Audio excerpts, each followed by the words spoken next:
There's always things in the way keeping us from what it is that we most desire. I think about what Peter says in 1 Peter. Granted, Moses was pretty clear in Psalm 90 that life will have its troubles as well. But in 1 Peter, he says, dear friends, don't be surprised. Don't be shocked at the fiery trials when your bathroom explodes. Although, I don't know if that was the context that he meant that in. But you are going through as if something strange were happening to you. Instead, be very glad, for these trials make you partners with Christ in his suffering, so that you will have the wonderful joy of seeing his glory when it is first revealed to all the world. Jesus says, take heart. You will have trouble in this world, but take heart because I've overcome the world. Apparently, there's some connection in the way that these New Testament authors write between the trials that we go through, the opposition that we face, and a reliance on Christ, a way that it points us back to him in ways that nothing else can. When you put that whole equation together, it actually becomes really practical as you examine the parts, right? And so my encouragement in part 3 is, if this tool is going to be helpful to you at all, we do have to acknowledge that you can't wait to feel wind in your sails before you adjust your sails, right? You've got to move them in the right direction, take some of those steps, and hopefully the experience of wind in your sails will come along with it. That's one of my takeaways from this week. What I felt like was I needed a vacation. What I felt like was I needed a nap. I actually think I have more wind in my sails today than Tuesday, despite not getting those things yet, because I've leaned into, I've invited God into, I've reprioritized, I've done some of the work this past week. So the bottom line, kind of, if you will, of part 3, whereas, part 1, we talked about owning your peace. Part 2 is renewing your mind. Part 3 is, if we are going to adjust those sails, part 3 is about prioritizing the important. Are you aware that the time is limited, so you can't do everything? Are you aware that you've been called to something significant? And are you aware that there are things actively opposing that? And I think there's kind of 2 applications that you could take. You could kind of choose both. You could choose one or the other. You could choose neither, totally up to you. But I think one very practical thing is to take that equation, write it down in terms of the area of your life where you want wind in your sails, and then fill it out. Fill those pieces out.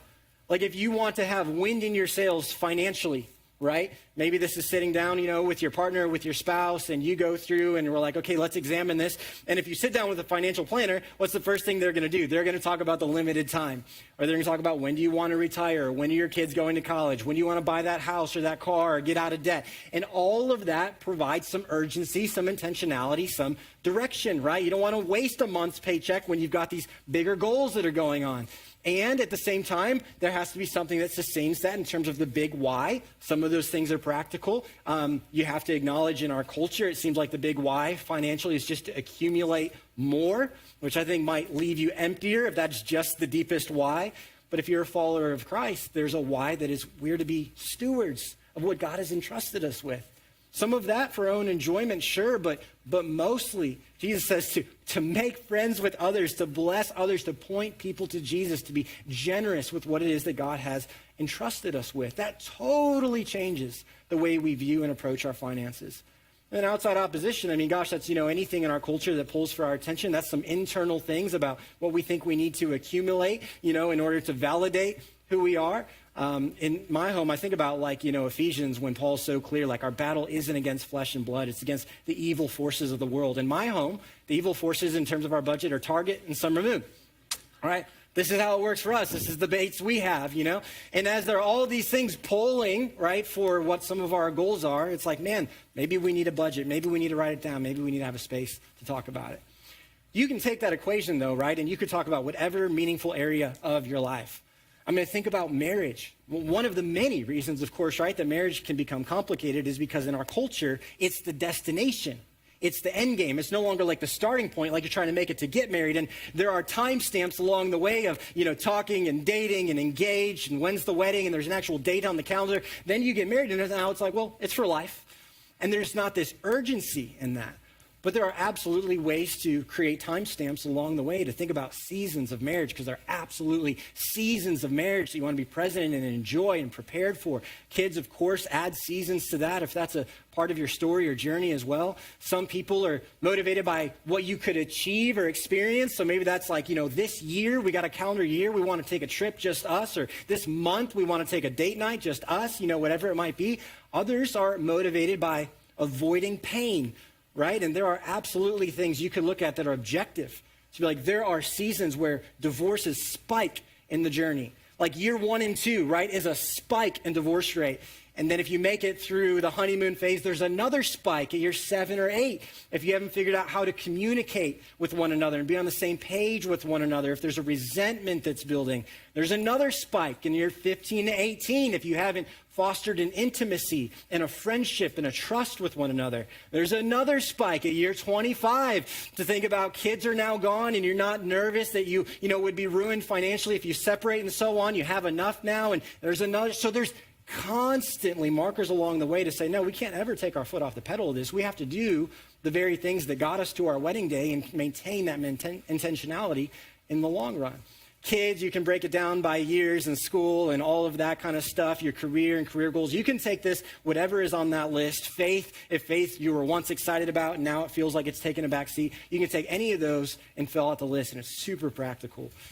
The other practical idea is going to feel maybe a little bit more out of left field. This isn't like a Bible thing, like Bible says you have to do this, but there are so many influential people, so many great leaders that have written about this idea or concept. I saw it first in 7 Habits of Highly Effective People, where Covey wrote about this idea of beginning with the end in mind, and he talks about writing your own eulogy. Writing what you want your legacy to be, what you want people to say at the end of your story. Donald Miller, in the book that just came out this past year, the last third of this book, I talked about him earlier, the last third of this book is just that. It's just how to write your own eulogy. It's a pretty short book. It's a pretty quick read. But it does this acceleration to realize that your days are numbered, and you will be shocked by how few things really make the list in terms of what is most important to you and what it is that you ultimately want to be remembered for. There's probably going to be a couple of important people. It might be 1 or 2 contributions that you made to the world. If you're a person of faith, Jesus is going to be in there somewhere. But it's smaller than you would think, and it removes a lot of the weeds and the noise.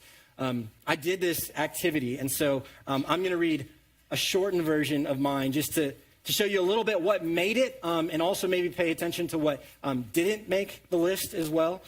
But I did this exercise, and I wrote this week, Jordan Andrew Geist finally passed away of a broken heart as a result of the UT football national title drought extending to 65 years. He is survived by his wife, Emily, 2 children, Harry and Hermione. Those are placeholders. Don't fear for my marriage. That won't, and 10 grandchildren. Harry was the busy one, as Hermione is still not allowed to date. Jordan was not a perfect man. He would be the first to tell you so.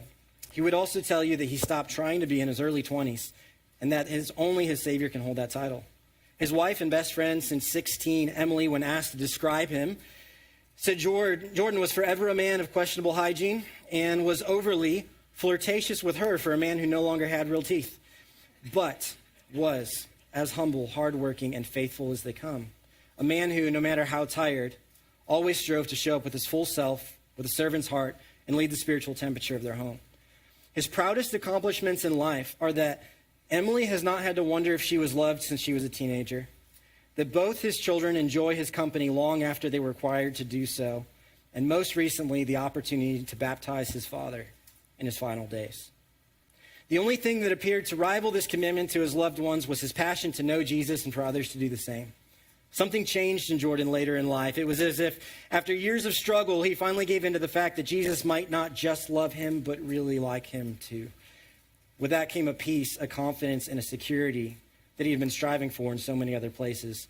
And it exuded in his ministry and leadership. Who would have thought that people from all over the world would travel to Austin, Texas, of all places, to learn what it looks like to create churches that are relevant for all people, not just church people? To play off the statement made famous first by D.L. Moody and then later again by Billy Graham, this week you have heard that Jordan Geist of Georgetown, Texas has died. Don't you believe it for a minute. He is more vibrantly alive now than he has ever been in the presence of his Savior, fresh off of hearing the words he'd been anticipating his whole life. Well done, good and faithful servant, my son, with whom I love and am well pleased. The bathroom didn't make the list. Nor did a whole bunch of other things that fall in the category of weeds, right? And I really think you don't have to have the perfect time or setting or anything. Like, take 15 minutes and jot down what comes to your mind first. In the book, he talks about making it ideal. I know that's very idealistic. Like, I get that. He says it's a rough draft and you're going to have to edit it along the way and all the unexpected things that come up in life. But I think no matter where you are in your journey, it's worth trying to finish as strong as you can. Why would you not write the best final chapters that you possibly could, the greatest conclusion still available to you? The reality is we all have limited time. And it's important to sit and think about that.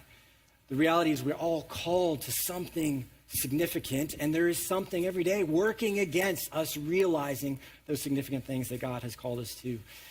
But if we desire to put wind back in our sails in any area of our life, we're going to have to adjust those sails by ultimately prioritizing what is most important. Would you guys pray with me? Father, we just sit before you, and there's something about even talking to you that puts things in perspective. And God, I just think in this moment, would you meet and comfort us as some of us are hopeful. Some of us just feel even more overwhelmed with more work to do. And I just ask that you'd meet us in all of these moments, that you would help rise what is most significant, starting with your son, Jesus, in our priority list, and that you would give us the strength and the courage and the people around us in our lives to pursue the great callings you've put on our lives. Father, we love you. We're grateful that you walked through every step of this story with us, and it's in Jesus' name that we pray. Amen. Thank you guys so much for being here with us today. We'll continue part 4 next week.